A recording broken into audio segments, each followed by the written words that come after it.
নমস্কার, আমি পারমিতা। আমার রান্নাঘর ঝোলে ঝালে বাঙালিতে আজ তৈরি করে দেখাবো তালের বড়া বা তাল ফুরুলি। এটা করা খুব সহজ, খেতে দারুণ লাগে। ছোট্ট গোপালের সব প্রিয় খাবারের মধ্যে এটা একটা প্রিয় খাবার। ছোট বড় সকলেই আমরা খেতে ভালোবাসি। আর সারা ভাদ্র মাস জুড়ে তাল পাওয়া যায়। বাজার থেকে তাল কেনার সময় একটু হাত দিয়ে ভালো করে চেপে দেখে নেবে তালটা নরম কিনা। প্রথমেই তালের উপরের অংশটা বাদ দিয়ে দিলাম এবং তালের তিনটে আঁটি এরকম হাত দিয়ে খুব সহজেই আলাদা করে নেওয়া যায়।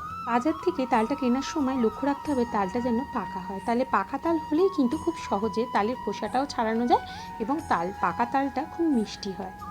খুব সহজে খোসাগুলো ছাড়িয়ে নিচ্ছি। এইভাবে তিনটে আঁটি থেকেই কিন্তু সব খোসা এরকমভাবে ছাড়িয়ে নিতে হবে। খুব ভালো মতো তালের ওপরের অংশটা এরকমভাবে দুটো আঙুলের সাহায্যে ফাঁক ফাঁক মতো করে নেবে। এর ফলে কিন্তু তালের পাল্পটা সহজে বেরিয়ে আসবে। আর সহজে বেরিয়ে আসার জন্য আমি 2 মিনিট জলের মধ্যে ভিজিয়ে রাখছি, যাতে পাল্পটা নরম হয়ে যায় এবং যখন ছাঁচবো খুব সহজে বেরিয়ে আসবে। এবার তোমাদের বাড়িতে যদি এরকম ছিদ্রযুক্ত থালা থাকে অথবা গ্রেটার থাকে, যেটা দিয়ে তোমাদের সুবিধা সেটা দিয়ে তালের পাল্পটা বের করে নিতে পারো। আমার ঠাকুমাকে দেখেছি বেতের ঝুড়ি দিয়ে তালের পাল্পটা বের করে, তাই আমি বেতের ঝুড়ি দিয়ে তালের পাল্পটা আজকে বের করে নিচ্ছি। এরকম ভালো মতো ঘষবে, যেহেতু তালটা 2 মিনিট জলে ভেজানো ছিল, খুব সহজেই কিন্তু পাল্পটা বেরিয়ে আসবে।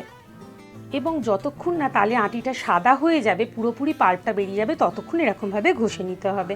দেখো কত সহজে তালের পাল্পটা বেরিয়ে গেছে, আর কোনো রোঁয়া কিন্তু তালের নিচে পড়ে যায়নি, পাল্পের মধ্যে মিশে যায়নি। দেখো ঝুড়ির গায়ে আটকে গেছে। তাহলে কত সহজে তালের পাল্পটা বের করে নেওয়া গেল, বুঝতে পারলে? এরকমভাবে 3টে আঁটি থেকে তালের পাল্প বের করে নিয়েছি। এখানে প্রায় বড় বাটি 4 বাটি তালের পাল্প আছে, আর কতটা স্মুথ হয়েছে দেখতেই পাচ্ছ তোমরা। দিয়ে দিচ্ছি বড় বাটির 1 বাটি নারকেল কোড়া, আর দিয়ে দিচ্ছি 1/4 কাপ সুজি। 1 বাটির একটু কম সুজি আছে, এটা দিলে খুব মচমচে হয় তাল ফুরুলিগুলো। আর দিয়ে দিচ্ছি বড় বাটির 1 বাটি ময়দা। এটা পরে লাগলে আর একটু ময়দা দেয়া যাবে। এরপর দিয়ে দিচ্ছি চিনি 1.5 কাপ। তোমাদের যদি মিষ্টি বেশি বা কম লাগে তোমরা চিনিটা কম বেশি করতে পারো। এলাচ গুঁড়ো দিচ্ছি, বাড়িতে যদি এলাচ গুঁড়ো থাকে তাহলে দিতে পারো, বা নইলে এলাচটা থেতো করে সেটা দিতে পারো, খুব সুন্দর গন্ধ বেরোবে। আবার এটা বাদও দিতে পারো। খুব ভালো মতো মিশিয়ে নিচ্ছি সব উপকরণগুলোকে। তাল ফুরুলির ব্যাটারটা যদি পাতলা হয় তাহলে এখানে আরেকটু ময়দা দিয়ে ভালো মতো ঘন করে নিতে হবে। এর মধ্যে দিয়ে দিলাম 1 চামচ লবণ এবং হাত দিয়ে খুব ভালো মতো মিশিয়ে নিচ্ছি। যদি ব্যাটারটা কিন্তু পাতলা হয় তাহলে কিন্তু তোমরা আরেকটু ময়দা দিয়ে ঘন করে নেবে। এখানে তাল ফুরুলির ব্যাটারটা কিন্তু রেডি হয়ে গেছে। এরপর কড়ার মধ্যে সাদা তেল দিয়ে দিচ্ছি। এটা ছাঁকা তেলে ভাজতে হবে। তেলটা খুব ভালো মতো গরম হয়ে গেলে একটুখানি স্টিমটা কমিয়ে দিতে হবে। এবার ফুরুলিগুলো এরকমভাবে ছেড়ে দিচ্ছি। খুব ভালো মতো যদি ব্যাটারটা তৈরি হয় তাহলে কিন্তু ফুরুলিগুলো ভেসে উঠবে। দেখো ফুরুলিগুলো ভেসে উঠেছে ছাড়ার পর, আর গোল্ডেন ব্রাউন হতে শুরু করে দিয়েছে। যখন গোল্ডেন ব্রাউন হবে তোমরা উল্টে দেবে। খুব সুন্দর গন্ধ বেরিয়েছে। আমার ভিডিওগুলো তোমাদের ভালো লাগলে প্লিজ লাইক শেয়ার করো, আর নতুন বন্ধুরা যারা এখনও সাবস্ক্রাইব করোনি তারা অবশ্যই সাবস্ক্রাইব করো, আমার চ্যানেলের পাশে থেকো। স্টিমটা কমিয়ে তাল ফুরুলিগুলো ভালো মতো ভেজে নিতে হবে।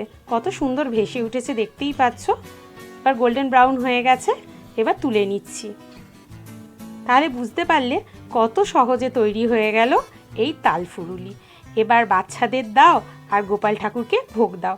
আমি আজকে তাল ফুরুলিটা গোপাল ঠাকুরকে নিবেদন করার জন্য তৈরি করেছি, তাই গোপাল ঠাকুরকে সব কিছু ভোগ দিয়েছি। তাল ফুরুলি, মালপো, লুচি, 5 রকম ভাজা, নারকেল নাড়ু, মাখন, যা যা গোপাল ঠাকুর খেতে ভালোবাসে।